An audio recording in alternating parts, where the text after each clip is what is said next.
Puzzle blood relation जब हम ये करेंगे तो हमें कुछ बेसिक कॉन्सेप्ट को क्लियर कर लेना होगा, ताकि जो भी हम क्वेश्चन पढ़े उसमें ये सारे टर्म्स आएंगे और इस टर्म्स को देखकर आप कंफ्यूज ना हो, उसका सही प्रॉपर उसका ऑप्शन लगाएं तो ही हमारा करेक्ट आंसर होगा। क्योंकि अगर हम जानते हुए भी क्या करते हैं, हम गलत कर जाते हैं। सो थोड़ी सी मिस्टेक होती है जहाँ पर हम इन जो कॉन्सेप्ट छोटे छोटे कॉन्सेप्ट हैं उनको फोकस नहीं करते हैं। तो चलिए हम समझते हैं इनको कि कैसे क्या है इनका।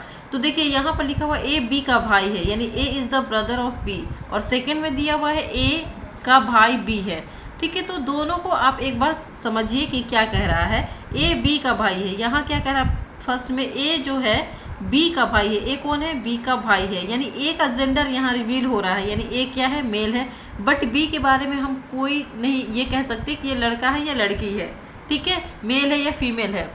इसी तरह से यहाँ देखें सेकंड वाले में ए का भाई बी है, ए का भाई बी है, कौन है, बी भाई है ए का। ठीक है, तो यहाँ बी का जेंडर मालूम चल रहा है, ए का नहीं, यानी ए आपका मेल भी हो सकता है या फीमेल। ठीक है, यानी प्लस या माइनस, प्लस करते हैं मेल के लिए, माइनस करते हैं फीमेल के लिए।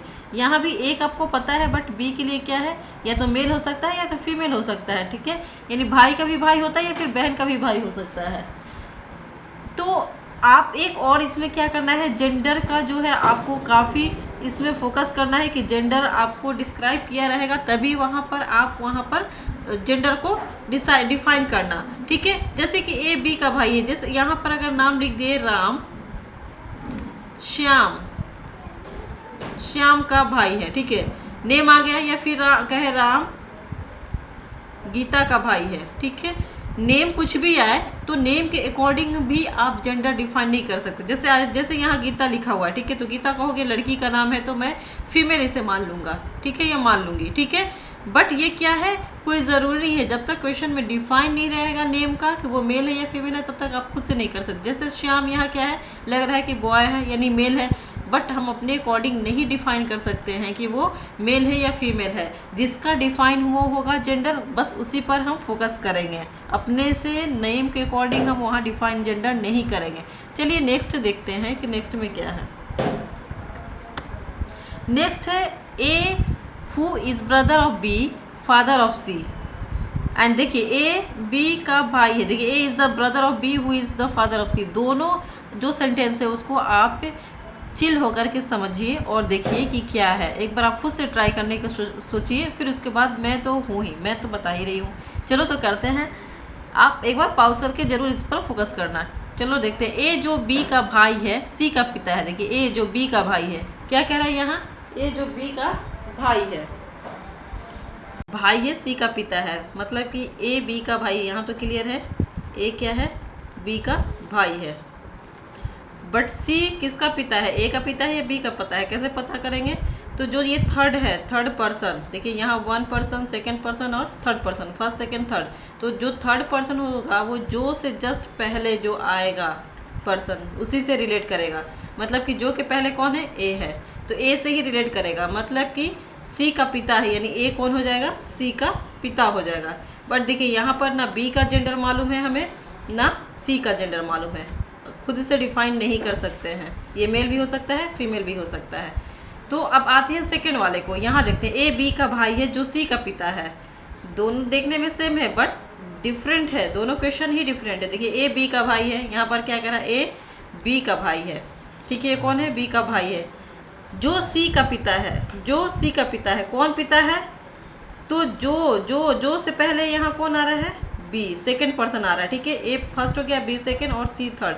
तो जो से पहले, जो के जस्ट पहले कौन आ रहा है, बी आ रहा है ना, बी आ रहा है, तो कौन हो जाएगा, बी पिता हो जाएगा, बी सी का पिता हो जाएगा। ठीक है, देखिए ए बी का भाई है, इतना तो आपको क्लियर है, ए बी का भाई है। यहाँ हो गया जो सी का पिता है, कौन सी का पिता है, यहाँ बी सी का पिता हो गया। तो ये टर्म आपको ध्यान देना है कि जो से पहले जो भी आए वो उसका तीसरे वाले पर्सन से रिलेट करेगा। चलिए नेक्स्ट देखते हैं, ये है A sister of B who is mother of C and married with D. यानी ए बी की बहन है जो सी की माँ है और डी के साथ विवाहित है। देखिए यहाँ पर तीन यहाँ जो भी कनेक्टिविटी आ रहा है और एक और का भी आ रहा है, मतलब कि एंड यहाँ और हो गया। ठीक है, यानी एंड है, हु भी है और एंड भी है, यानी इसमें और भी आ सकते हैं या, ठीक है, और या फिर या परंतु, किंतु, ये सारा, ठीक है, ये अगर आता है तो भी इस तरह का हम यूज़ कैसे करेंगे। जैसे यहाँ पहला पर्सन हो गया ए, बी, सेकंड सी और डी, यहाँ 4 पर्सन है, ठीक है। तो इनका कैसे हम कनेक्टिविटी करेंगे। तो ये तो हमने देखा ए बी की बहन है, इतना तो हम कर सकते हैं। ए क्या है, बी की बहन है, यहाँ ए फीमेल है, ठीक है, बी की बहन है, बट बी का हमें नहीं डिसाइड है कि बी मेल है या फीमेल है। अब नेक्स्ट देखते हैं जो सी की माँ है, जो सी की माँ है, तो जो सी की माँ कौन हो गई, जो के जस्ट पहले कौन आ रहा है, बी आ रहा है, ठीक है, बी आ रहा है, तो हमारा क्या हो जाएगा, क्या कह रहा है, सी की माँ है, तो बी कौन हो गई, सी की माँ है। तो अब यहाँ से पता चल रहा है कि बी क्या है, फीमेल है, ठीक है। अब हम देखेंगे और डी के साथ विवाहित है, तो कौन विवाहित है, ए विवाहित है, बी विवाहित है, सी विवाहित है, कौन विवाहित है। तो और के बाद जो भी आता है, जैसे कि ये फोर्थ जो पर्सन आया डी, ये जो शुरू में सबसे स्टार्टिंग में जो आएगा उससे वो रिलेट करेगा, यानी ए जो है डी के साथ विवाहित है। ए कौन है, डी के साथ विवाहित है, तो डी फीमेल हो गया क्योंकि ए ऑलरेडी फीमेल थी। तो ये हमारा इस तरह से कनेक्टिविटी को ध्यान में रखते हुए हम क्वेश्चन करेंगे। चलिए अब हम आते हैं क्वेश्चन के तरफ। तो क्वेश्चन को करने से पहले एक बार देख लीजिए, पजल ब्लड रिलेशन चल रहा है, जो ने आपने सब्सक्राइब नहीं किया है तो प्लीज़ चैनल को सब्सक्राइब कर ले और बेल आइकन प्रेस कर ले। चलिए क्वेश्चन की तरफ देखते हैं। दया का भाई अमित है, दया चंद्रा का बेटा है, तो 1 बाय 1 करेंगे, ठीक है। विमल चंद्रा के पिताजी हैं, तो अमित का विमल से क्या संबंध है। भाई अमित है, अमित कौन है, दया का भाई है, दया का भाई कौन है, अमित है, यानी अमित का जेंडर यहाँ मालूम चल रहा है। दया चंद्रा का बेटा है, दया कौन है, चंद्रा का बेटा है, यहाँ से दया का पता चल रहा है कि वो मेल है या फीमेल है, यानी बेटा है तो क्या हुआ, मेल है, बेटा है। विमल चंद्रा के पिताजी हैं, विमेल जो है अब चंद्रा के पिताजी हैं, जो विमल है, विमल का भी पता चल गया कि वो मेल है, बट चंद्रा का हमें नहीं मालूम चला है अभी कि वो फीमेल है या मेल है। तो अमित का विमेल से क्या संबंध है, तो ये क्वेश्चन में क्या कह रहा है कि अमित का विमेल से क्या संबंध है। अमित कौन लगेगा विमल का, तो देखिए ये उसके मान लेते जो भी है यहाँ पर पिताजी है, माताजी है, ठीक है, और उसके नाना हो या दादा हो, तो उनसे ये रिलेशन क्या होगा, ग्रैंडसन का होगा, ठीक है, यानी कि पोता का, ग्रैंडसन हुआ पोता, ठीक है। ये इस तरह से आंसर होगा। चलिए नेक्स्ट क्वेश्चन देखते हैं। अमित सोनिया का भाई है, ज्योति निकिता की बहन है, सोनिया सतीश के पिता है, पिता की इकलौती बेटी है, निकिता कविंदर की बेटी है, ज्योति अमित की माँ है, मुकेश निकिता की इकलौती बहन है, बहन का पति है, सतीश कविंदर से कैसे संबंधित है। तो चलिए इस तरह के भी क्वेश्चन हम काफ़ी इजीली कर सकते हैं क्योंकि हमें मालूम है कि जो भी लगा हुआ। चलिए अमित सोनिया का भाई, देखिए क्वेश्चन में क्या पूछा है, सतीश कविंदर से कैसे संबंधित है। तो सतीश को क्या करते हैं कि ढूंढते हैं कहाँ पर है। अमित सोनिया का भाई है, ज्योति निकिता की बहन है, सोनिया सतीश का पिता है, देखिए सोनिया सतीश के पिता की इकलौती बेटी है, तो ये सतीश की बहन हो गई, सीधी सी बात है। चलिए कर लेते हैं, देखिए यहाँ पर हो गया सतीश, सतीश कह रहा है सोनिया, सोनिया और सतीश दोनों एक दूसरे के बहन हो गए ना, तो डायरेक्ट यहाँ पर हम लिख देते हैं सोनिया उसकी बहन हो गई, ठीक है। सोनिया सतीश के पिता की इकलौती बेटी है, तो पिता दोनों के पिता तो सेम ही होंगे ना, जो भी यहाँ पर आएंगे उसके पिता दोनों के सेम होंगे। निकिता कविंदर की बेटी है, ठीक है, निकिता तो अभी यहाँ पर आई नहीं है। अब और देखते हैं, ज्योति अमन की माँ है, ज्योति मुकेश निकिता की इकलौती बहन का पति है। अब देखिए यहाँ पर सतीश कविंदर से कैसे संबंधित है, तो 1 बाय 1 हमें इनसे सारा रिलेट करके चलना होगा, ठीक है। सतीश और सोनिया तो हमें मिल गया है, ठीक है। अब आइए देखिए, अमित सोनिया का भाई है, यहाँ पर क्या है, अमित सोनिया का भाई है, अमित क्या है, सोनिया का भाई है, जो अमित है सोनिया का भाई है, ठीक है, यानी सतीश सोनिया और अमित दोनों तीनों भाई बहन हो गए, ठीक है। ज्योति निकिता की बहन है, निकिता यहाँ पर है नहीं तो अभी नहीं देखेंगे हम। सोनिया सतीश के पिता की इकलौती बेटी है, देख लिया हमने। निकिता कविंदर की बेटी है, ठीक है। ज्योति अमित की माँ है, देखिए ज्योति कौन है, अमित की माँ है, यानी अमित यहाँ पर है, एक कौन हो गई, ज्योति होगी जो कि इसकी माँ है, तो इन तीनों के भी माँ हो गई, ठीक है। ये फीमेल है, ठीक है, ये उसकी माँ मिल गई, ठीक है। तो अमित सोनिया और सतीश तीनों की माँ हो गई, ठीक है। अब और देखते हैं यहाँ पर क्या लिख रहा है, ज्योति अमित की माँ है, मुकेश निकिता की इकलौती बहन का पति है, तो जो मुकेश है, ये मुकेश यानी ज्योति निकिता की बहन है, देखिए ज्योति निकिता की बहन है, ज्योति क्या है, निकिता की बहन है, तो ज्योति की बहन हो गई, मैं यहाँ लिख देती हूँ निकिता, निकिता की बहन है, ठीक है, वो तो पता चल रहा है, ठीक है। यहाँ पर निकिता आ गई। अब यहाँ पर कह रहा है कि निकिता कविंदर का बेटा है।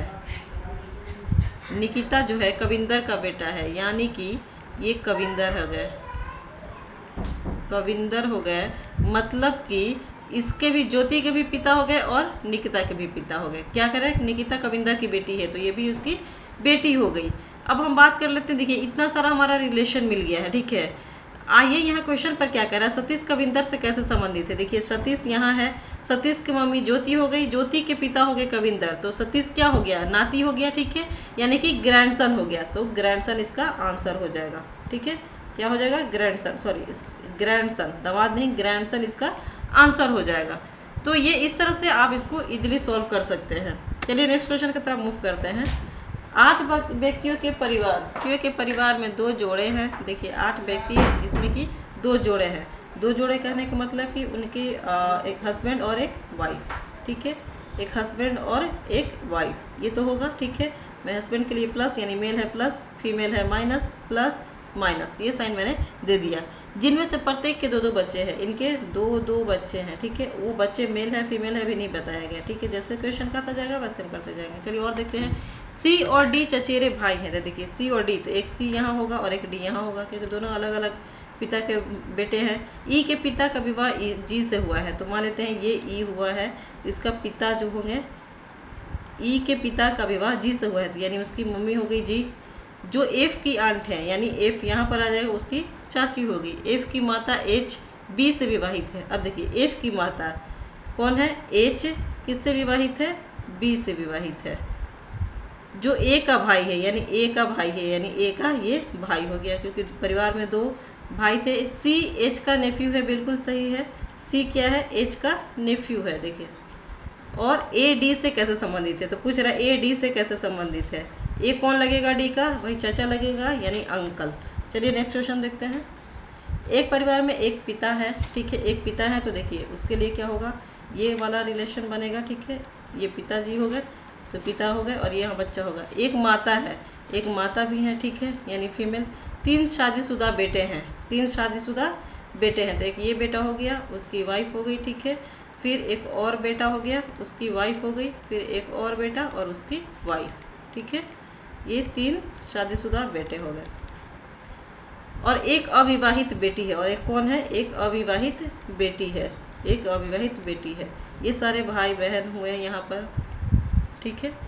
बेटी है, प्रत्येक बेटे की 2 बेटियां हैं, प्रत्येक बेटे की। अब देखिए जो भी बेटा है उसका 2-2 बेटियां हैं, इसकी भी 2 बेटियां हैं, ठीक है, और इसकी भी 2 बेटियां हैं, इनकी भी 2 बेटियां हैं।